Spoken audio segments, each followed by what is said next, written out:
Bismillahirrahmanirrahim. Perkenalkan, nama saya Onang Febrian. Saya berasal dari Prodi PAIA nomor absen 22. Saya membuat video ini dalam rangka memenuhi tugas bagi Prodi Pengantar Studi Islam yang diampu oleh Bapak Muhammad Shadiq.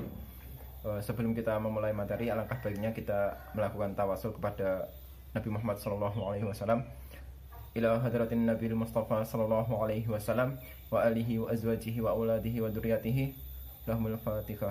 A'udzubillahi minasyaitonir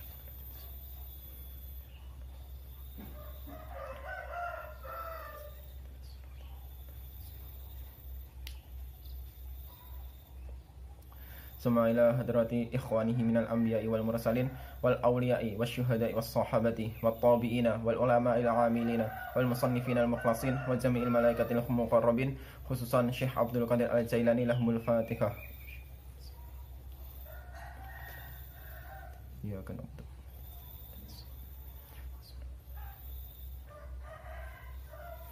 Khususan aba'ana wa ummahatina wa ajdadana wa ajdadina wa masyayikhana wa masyayikha masyayikhina wa asatidatina wa asatidata asatidatina wa liman ijtama'na hahuna bisababihi. Lahumul Fatihah.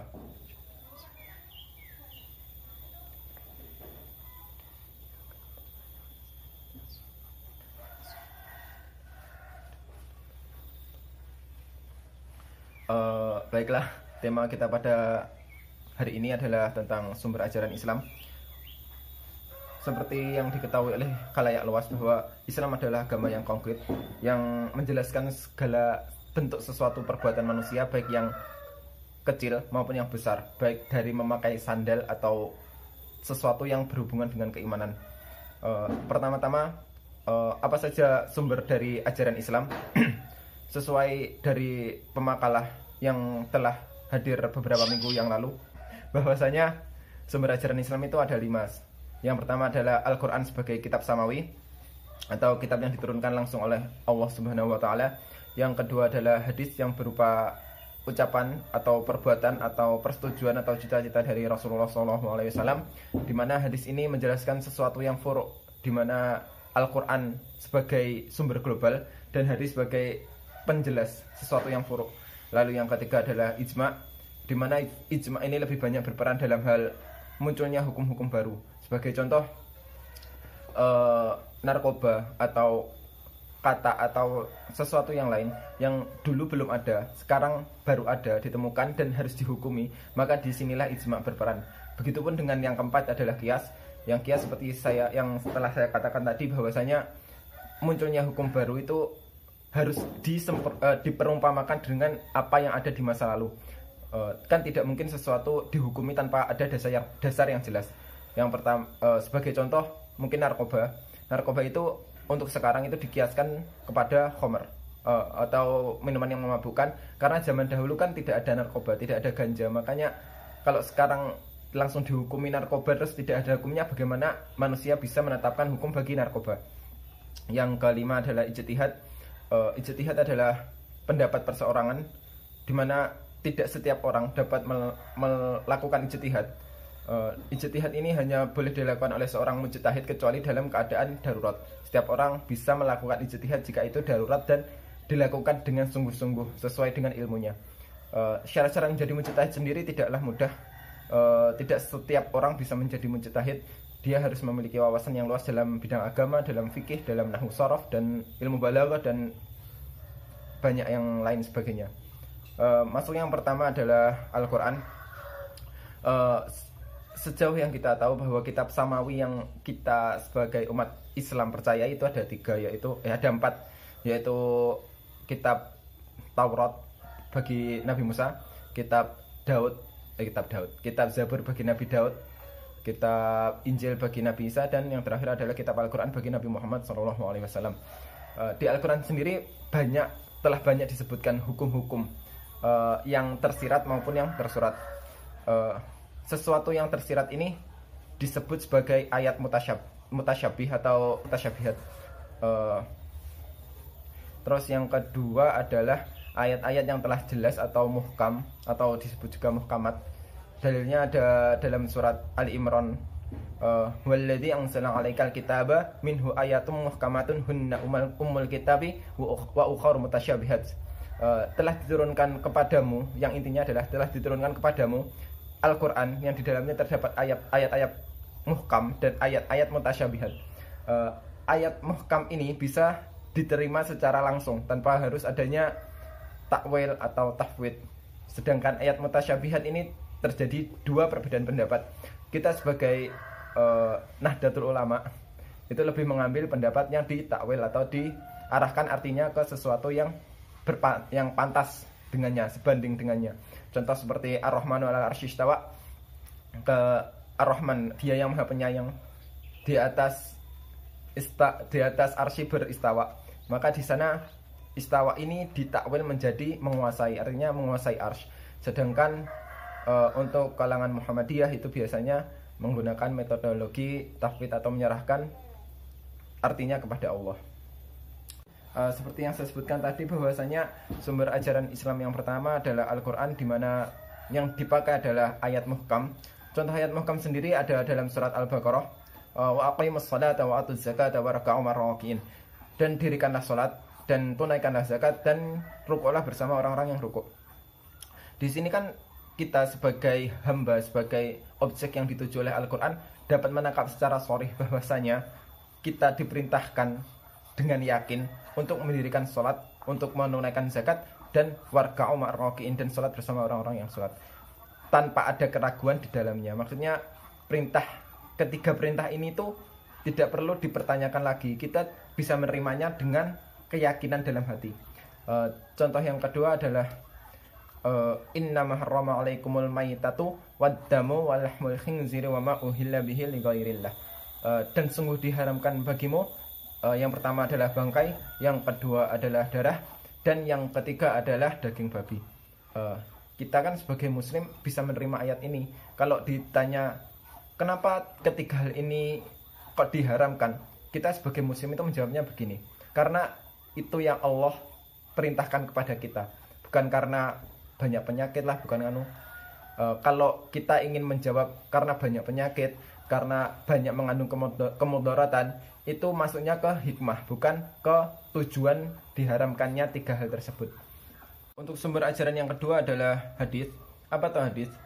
Hadis adalah segala sesuatu yang disandarkan kepada Rasulullah, baik perkataan, atau fi'lan, atau perbuatan, atau takriran, atau persetujuan, atau cita-cita. Sebagaimana yang saya sebutkan di awal tadi, bahwasanya hadis lebih banyak berperan pada hal-hal yang furu', yang tugasnya memperjelas. Mungkin Al-Quran turun secara global, seperti wa aqimus shalah tadi. Perintah sholat itu kan ada dalam Quran, tapi bagaimana kita sholat kan belum dijelaskan. Maka disinilah hadis berperan. Wa aqimus sholata wa atuz zakata warka'u ma'ar-raki'in, dan dirikanlah sholat. Mungkin ini lebih banyak diperinci dalam hadis. Mungkin hadis yang bisa saya bawakan salah satunya adalah shollu kama ra'aitumuni usolli. Salatlah kamu sebagaimana melihat aku salat. Nah, di sini pun terdapat banyak multi tafsir.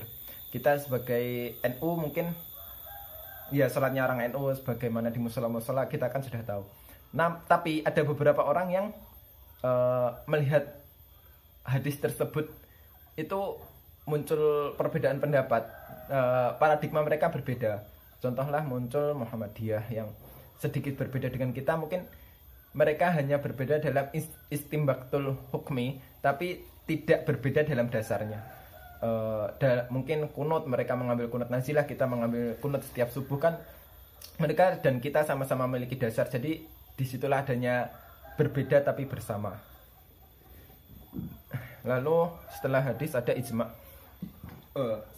Ijma' sendiri adalah persetujuan banyak ulama dalam satu hal untuk menghukumi sesuatu. Contoh seperti sekalian kias ya. Saya jadikan satu dengan kias. Ijma dan kias itu kan penyerumpamaan. Pada zaman dahulu kan belum ada narkoba, belum ada ganja, belum ada sesuatu yang memabukkan mungkin selain khamr. Maka dari itu untuk hemat ini saat ini narkoba itu lebih dikiaskan kepada khamr karena memiliki efek yang sama, yaitu memabukkan. Di sini pun terjadi ijma. Nanti kalau sudah muncul kias, bagaimana dengan pendapat jika jika narkoba diarahkan ke khomer? Nah, di sini nanti ulama berijma bahwasanya hal ini boleh dilakukan karena memiliki efek yang sama. Maka dari itu, setelah terjadi ijma dengan dasar kias ini tadi, muncullah hukum baru di mana narkoba itu dihukumi haram karena memiliki efek yang sama dengan khomer. Tapi di sini pun ada sesuatu yang baru ya, tidak hanya narkoba. Istimbatul hukmi itu bisa muncul sesuatu yang baru karena hukum baru yang muncul. Itu tadi sebuah penjelasan tentang hal yang terjadi sekarang. Tapi untuk hal yang terjadi masa lalu, mungkin seperti kasus khomer. Khomer itu munculnya kan tidak langsung haram. Yang pertama adalah wa min thamaratin nakhili wal a'nabi tattakhiduna minhu sakara wa rizqan hasana. Dari anggur dan lain sebagainya itu ada rezeki yang baik bagi kamu, tapi juga ada sesuatu yang memabukkan. Di sini belum ada pengharaman khomer karena nasnya masih mengatakan bahwasanya di dalamnya ada sesuatu yang memabukkan dan yang bermanfaat.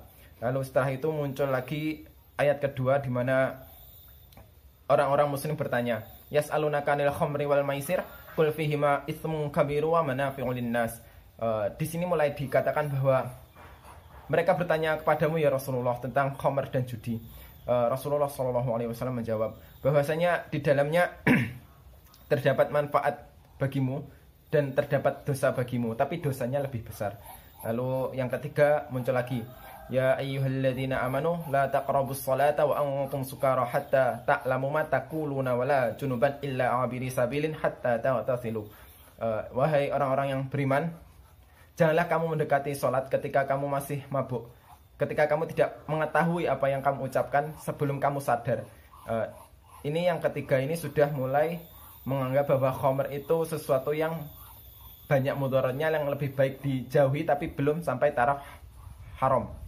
Lalu yang keempat ini adalah finalnya, di mana khomer berubah hukum menjadi haram mutlak, yaitu ya ayyuhalladzina amanu innamal khamru wal maisiru wal ansabu wal azlamu rijsum min amali syaitani fajtanibuhu la'allakum tuflihun.